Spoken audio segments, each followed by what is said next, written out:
Unit 2 page 6. ഭവന്തി നമ്രാസ്തരവ ഫലാഗമൈ നവാംബുവിർദൂരവിളംബിനോഘനാ അനുദ്ധതാ സത്പുരുഷാ സമൃദ്ധിഭിः സ്വഭാവേവയേഷ പരോപകാരിണാം. ഇത് ശാകുന്തളത്തിലുള്ള ശ്ലോകമാണ്. അപ്പോൾ ഭവന്തി എന്ന് പറഞ്ഞാൽ ആകുന്നു. ഞാൻ എൻ്റെ അന്വയക്രമത്തിലേക്ക് പോകുന്നതിന് മുമ്പ് ഒന്ന് പറയാം. ഭവന്തി എന്ന് പറഞ്ഞാൽ ആകുന്നു. നമ്രാഹ തരവഹ. നമ്രാഹ എന്ന് പറഞ്ഞാൽ നമസ്കരിച്ചിട്ടുള്ളവ. തരവഹ എന്ന് പറഞ്ഞാൽ വൃക്ഷങ്ങൾ. ഫലാഗമൈഹി, ഫലങ്ങളുടെ ആഗമം കൊണ്ട്. ഫലങ്ങൾ വരുമ്പോൾ മാവിൻ്റെ മുകളിൽ ഇങ്ങനെ മാങ്ങ ഉണ്ടാകുമ്പോഴാണല്ലോ മാവ് ഇങ്ങനെ താണുകൊണ്ട് വരിക. പിന്നെ അതേപോലെ നവ അമ്പുഭി, പുതു ജലം കൊണ്ട്. ദൂരവിളംബിനോ ഘനാഹ, എവിടെയോ ആകാശത്ത് കിടക്കുന്ന മേഘങ്ങൾ. ഘനാഹ എന്ന് പറഞ്ഞാൽ മേഘങ്ങളാണ്. ദൂരവിളംബിനഹ, വളരെയധികം ദൂരത്തേക്ക്. വിലംബിനഹ, വിശേഷേണ ലംബികളായിട്ട് പതിക്കുന്നു. ആകാശത്ത് നിൽക്കുന്ന മേഘങ്ങൾ പുതുജലം നിറഞ്ഞു കഴിഞ്ഞാൽ ദൂരവിളംബിനഹ, ദൂരെ വന്നിട്ട്. വിളംബം എന്ന് പറഞ്ഞാൽ സാധാരണ കാലവിളംബം എന്ന് പറഞ്ഞാൽ കാലം വൈകിയത്. മറ്റേ വിളംബിത താളം എന്നില്ലേ, വിളംബതാളം എന്ന് പറഞ്ഞാൽ എല്ലാം ഇങ്ങനെ സോഫ്റ്റ്, ഇങ്ങനെ സ്ലോ ആയിട്ട് പാടുക. വിളംബം എന്ന് പറഞ്ഞാൽ വഴുക.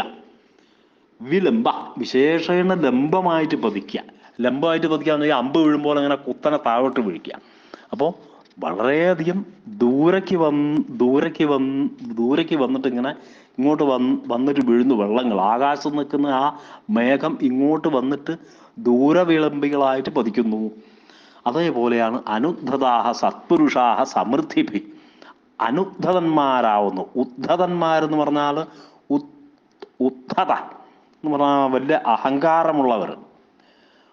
ഉദ്ധതന്മാർ അഹങ്കാരമുള്ളവർ. അനുദ്ധതന്മാർ അഹങ്കാരമൊന്നും ഇല്ലാത്തവർ. അനുദ്ധതാഹ സത്പുരുഷാഹ സമൃദ്ധിഭി, സൽപുരുഷന്മാർ സമൃദ്ധികളെ കൊണ്ട് അഹങ്കാരമില്ലാത്തവരായിത്തീരുന്നു. സ്വഭാവ ഏവ ഏഷ പരോപകാരിണാം, ഏഷ പരോപകാരിണാം സ്വഭാവ ഏവ.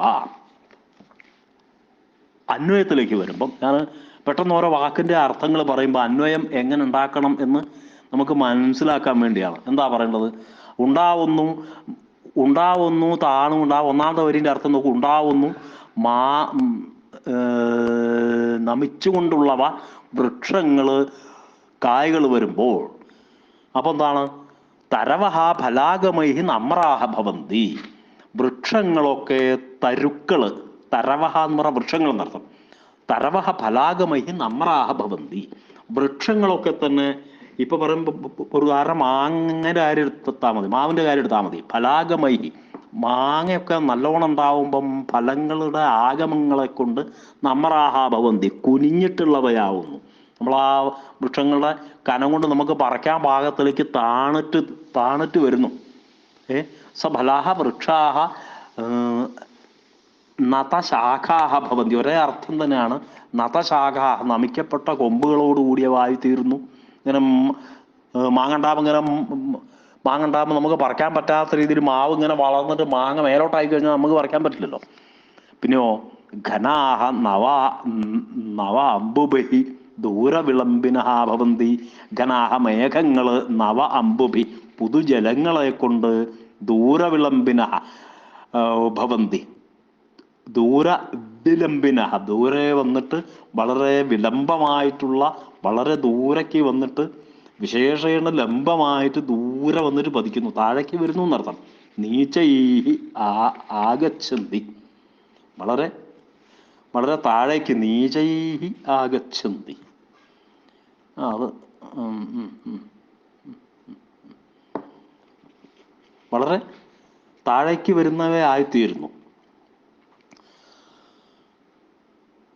സത്പുരുഷാഹ സമൃദ്ധിഭി അനുദ്ധതാഹ, സൽപുരുഷന്മാർ, നല്ല യോഗ്യന്മാരായിട്ടുള്ള ആളുകൾ, സജ്ജനങ്ങൾ, സമ്പത്തൊക്കെ ഉണ്ടാകുമ്പോൾ, സമൃദ്ധികളൊക്കെ അവർക്ക് ഉണ്ടാവുമ്പം തന്നെ അനുദ്ധതാഹ ഭവന്തി, അനുദ്ധതന്മാരായിട്ട്.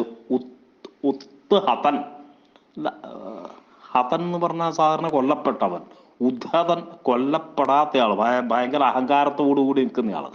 ഹത, ഉദ്ധത, ഇങ്ങനെയാണ് ഓരോ വാക്കുകൾ. ഇങ്ങനെ അനുദ്ധതാഹ, അതാ അതായത് അഹങ്കാരം ഇല്ലാത്ത ആൾ തന്നെ അർത്ഥം.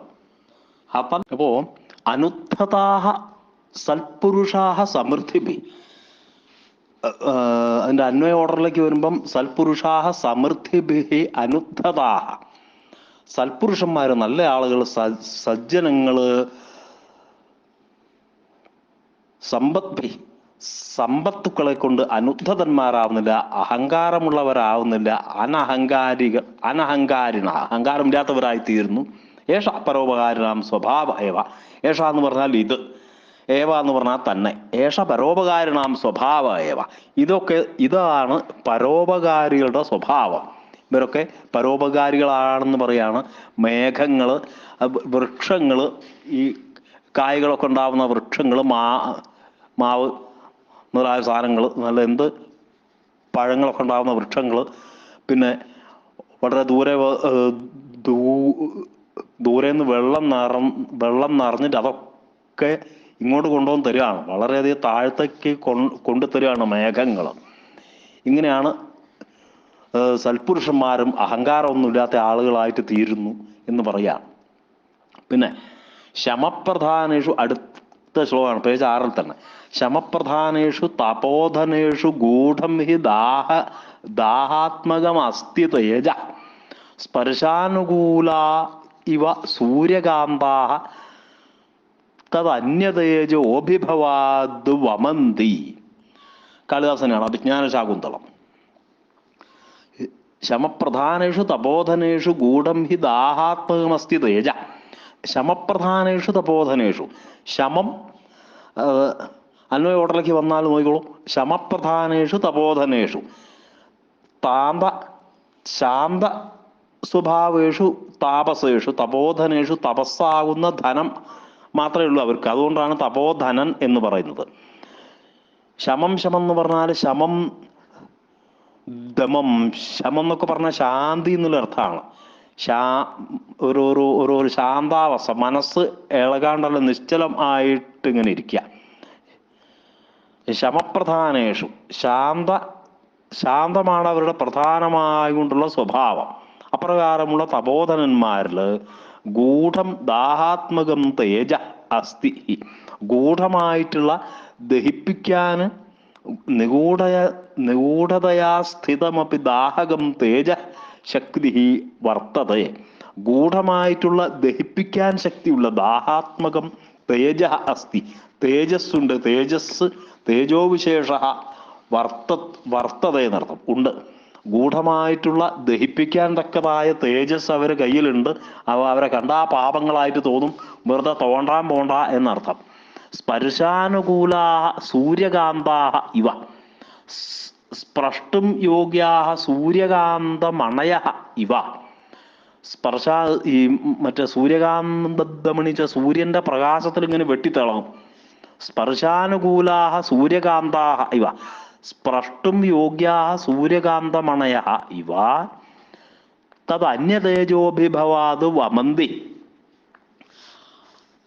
തദന്യതേജോഭിഭവാദ് വമന്തി. സ്പർഷ്ടും യോഗ്യാഹ സൂര്യകാന്തമണയ ഇവ, സ്പർശിക്കാൻ പറ്റുന്ന സൂര്യകാന്തമണികളെപ്പോലെ തദന്യതേജോഭിഭവാദ് വമന്തി. തദന്യതേജോഭിഭവാദ്,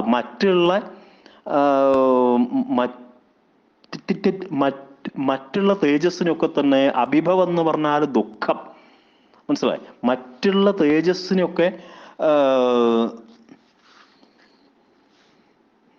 ഇവിടെ എന്താ പറഞ്ഞ, ആത്മനോ ഭിന്ന തേജസോ അഭിഭവാത്, തന്നിൽ നിന്ന് അന്യമായിട്ടുള്ള തേജസ്സുകളെയൊക്കെ ദുഃഖിപ്പിച്ചുകൊണ്ട്, അതായത് താനല്ലാത്ത മറ്റു തേജസ്സിനേക്കാളും ഈ സൂര്യകാന്തമണിക്ക് പ്രകാശമുണ്ട് എന്നർത്ഥം.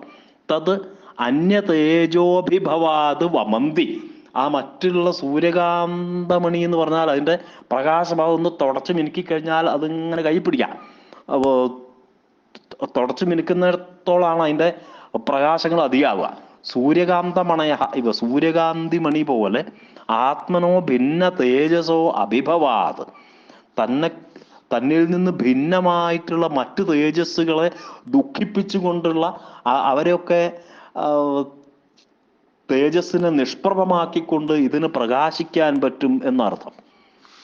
അതിൻ്റെ സാരം നോക്കിക്കോളൂ. ശാന്ത സ്വഭാവേഷു തപോധനേഷു ശത്രുവിനാശക്ഷമം കിമപി തേജ അതിനിഗൂഢതയാ തിഷ്ഠതി. അത് ആദ്യം പറഞ്ഞ സാധനം തന്നെ.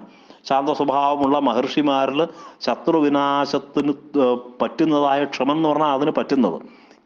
കിമപി തേജ, ഒരു തേജസ് അതിനിഗൂഢമായിട്ട് അവരെടുത്തുണ്ട്. സ്പർശ ക്ഷമാഹ സൂര്യകാന്തമണയ, തൊടുവാൻ പറ്റുന്നതായ സ്പർശിക്കാൻ പറ്റുന്നതായ സൂര്യകാന്തമണികൾ യാതൊരു പ്രകാരത്തിൽ അന്വേഷാം തേജസാം അഭിഭവേന വമന്തി, മറ്റുള്ള തേജസ്സുകൾ, മറ്റുള്ള പ്രകാശങ്ങളുടെ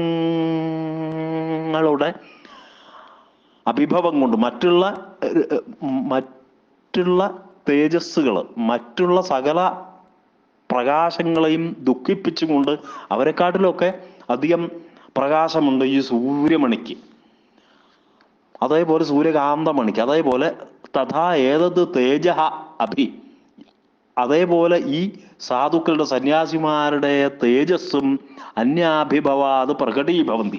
അത് വേറൊരു കാര്യം.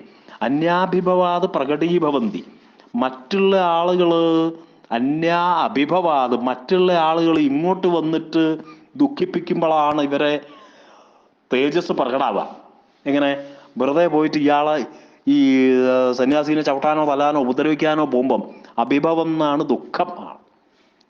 മറ്റുള്ള ആളുകൾ തഥാ ഏതത് തേജ അഭി, അതേപോലെ ഈ തേജസ്സും അന്യാഭിഭവാത് പ്രകടീഭവന്തി, മറ്റുള്ള ആളുകളിൽ നിന്ന് അഭിഭവം ഉണ്ടാവുമ്പോൾ, ദുഃഖമുണ്ടാവുമ്പോഴാണ് പ്രകടീഭവിക്കുന്നത്, പ്രകടമാവുന്നത് എന്നർത്ഥം. അപ്പം ഈ സൂര്യകാന്തമണികൾ എടുത്തുള്ള മറ്റ് തേജസ് വന്നിട്ട് മറ്റുള്ള തേജസ്സുകൾ ഇതിനെ ഒന്നുമില്ല, പ്രകാശമൊന്നുമില്ല എന്ന് പറഞ്ഞാൽ മറ്റുള്ള തേജസ്സുകൾ, ഈ മറ്റുള്ള പ്രകാശങ്ങൾ സൂര്യകാന്തമണീൻ്റെ അടുത്ത് കൊണ്ട് വെച്ച് കഴിഞ്ഞാൽ ആ പ്രകാശങ്ങളൊക്കെ തോറ്റുപോവുകയുള്ളൂ. ഈ സൂര്യകാന്തമണീൻ്റെ പ്രകാശം ഇങ്ങോട്ട് പ്രകാശം കൊണ്ട് ഉപദ്രവിക്കാൻ വരുന്ന ആ പ്രകാശിക്കുന്ന വസ്തുക്കളെക്കാട്ടിലും കൂടുതൽ പ്രകാശമുണ്ട് എന്നർത്ഥം. അതാണ് മറ്റ് സന്യാസിമാരെ കാര്യം എങ്ങനെ പറഞ്ഞിട്ടതെന്ന് പറയാണ്. പിന്നെയോ അടുത്ത ശ്ലോകത്തിലേക്ക് വന്നാൽ ഇതും അഭിജ്ഞാന ശാകുന്തളത്തിലെ തന്നെ ശ്ലോകമാണ്. ഭർത്തൃമതിയായിട്ടുള്ള സ്ത്രീ ഭർത്തുരേവ ഭവനെ വസതി ചെയ്ത് വരം. ഓക്കെ, ഭർത്തൃമതിയായിട്ടുള്ള ഭർത്താവിൻ്റെ കൂട്ടത്തിലുള്ള വിവാഹം കഴിഞ്ഞുള്ള ഒരു സ്ത്രീ ഭർത്താവിൻ്റെ വീട്ടിൽ തന്നെ ഇരിക്കുന്നതാണ് വസതി ചെയ്ത് വരം. അവരുടെ ഭർത്താവിൻ്റെ വീട്ടിൽ തന്നെ ഇരിക്കുന്നതാണെങ്കിൽ അതാണ് ശ്രേഷ്ഠമായത് എന്നർത്ഥം. നോക്കിക്കോളൂ. സതീമപി ജ്ഞാതികുലൈക സംസൃതാം എന്നാണ്. സതീമപി ജ്ഞാതികുലൈക സംസൃതാം ജനോ അന്യഥാ ഭർത്തൃമതിം വിശങ്കതയെ. സതീമപി ജ്ഞാതികുലൈക സംസൃതാം ജനോ അന്യഥാ ഭർത്തൃമതിം വിശങ്കതയെ അത സമീപേ പരിണയതു രിഷ്യതയെ പ്രിയാപ്രിയാവാ പ്രമദാസ്വബന്ധുഭി. അതാ ശകുന്തളന്റെ കാര്യം പറയുമ്പോഴാണ് സതീം അപി ജ്ഞാതികുലൈക സംസൃതാം. സതീ എന്ന് പറഞ്ഞാൽ പതിവ്രത എന്നർത്ഥം. പതിവ്രതയാണെങ്കിൽ പോലും ഇവള് ഭർത്താവ് ഒഴികെ വേറെ ആളെ പറ്റിയിട്ട് ചിന്തിക്കുന്നില്ല. സതീം അപി, പതിവ്രതയാണെങ്കിൽ പോലും ജ്ഞാതികുല ഏക സംസൃതാം, ജ്ഞാതികളുടെ ബന്ധുക്കളുടെ കുടുംബങ്ങളിൽ മാത്രം ആശ്രയിച്ച് കഴിയുന്നവളാണെങ്കിലും പതിവ്രതയാണ്. എന്നാൽ ഭർത്താവിൻ്റെ വീട്ടിൽ പോവാതെ ജ്ഞാതികുലേക സംസൃതാം, ബന്ധുക്കളുടെ കുലങ്ങളിൽ മാത്രം താമസിക്കുന്ന അവളെ ഭർത്തൃമതിയും, അവള് ഭർത്താവാണെങ്കിൽ പോലും ജനഹ അന്യഥാ വിശങ്കതയെ, ഭർത്താവാണെങ്കിൽ പോലും ജനങ്ങള് മറിച്ച് സംശയിക്കും. മനസ്സിലായില്ലേ?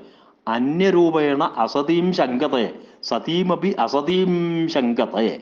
ഇവള് ഒരു എന്താ പറയണ്ട, ഒരു നല്ല സ്ത്രീ അല്ല എന്നുള്ള നിലയ്ക്ക് ആൾക്കാർ സംശയിക്കും. അതുകൊണ്ട് തന്നെ പ്രിയ അപ്രിയാവാ, ഭർത്താവിന് പ്രിയപ്പെട്ടവളാണെങ്കിലും പ്രിയം ഇല്ലാത്തവളാണെങ്കിലും ഭർത്തുഹു ഇഷ്ട അനിഷ്ടാവ പ്രമദ സ്ത്രീ സ്വബന്ധുഭി സ്വബാന്ധവൈ പരിണയതു സമീപേ ഇഷ്യതയെ. അതുകൊണ്ട് തന്നെ സ്ത്രീ സ്വന്തം ബന്ധുക്കളാലൊക്കെ തന്നെ ഭർത്താവിൻ്റെ ഗൃഹത്തിൽ തന്നെ ഉണ്ടാവണം എന്നാണ് വിചാരിക്കുന്നത്. പരിണയതു പരിണയിച്ചിട്ടുള്ള ആൾ, വിവാഹം ചെയ്തിട്ടുള്ള ഭർത്താവിൻ്റെ, ഭർത്തുഹു അവിടെ കാണാം, ഗൃഹ ഏവ അഭിലക്ഷ്യതയെ, അവരങ്ങനെയാണ് ആഗ്രഹിക്കുന്നത് എന്നർത്ഥം. അപ്പം പതിവ്രതാം അപ്പി ബന്ധുകുലേ വസന്തീം ഭർത്തൃമതീം സ്ത്രീയം ജനാഹ പാംസുലാം മന്യന്തയെ. പാംസുല എന്ന് പറഞ്ഞാൽ കളങ്കപ്പെട്ടവള്, പൊടി പറ്റിയവള്. പാംസു എന്ന് പറഞ്ഞാൽ പൊടിയാണ്. പാംസു പാംസുല എന്നുള്ള ഒരു വേശ്യ എന്നുള്ളൊക്കെ അർത്ഥത്തിലാണ്.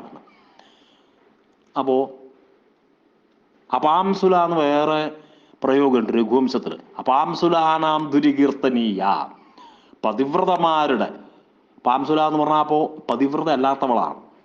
അപാംസുലാനാം ദുരികീർത്തനീയ, പതിവ്രതമാരുടെ മുമ്പിൽ കീർത്തിക്കപ്പെടുന്നവളായിട്ടുള്ള സുദക്ഷിണാദേവി.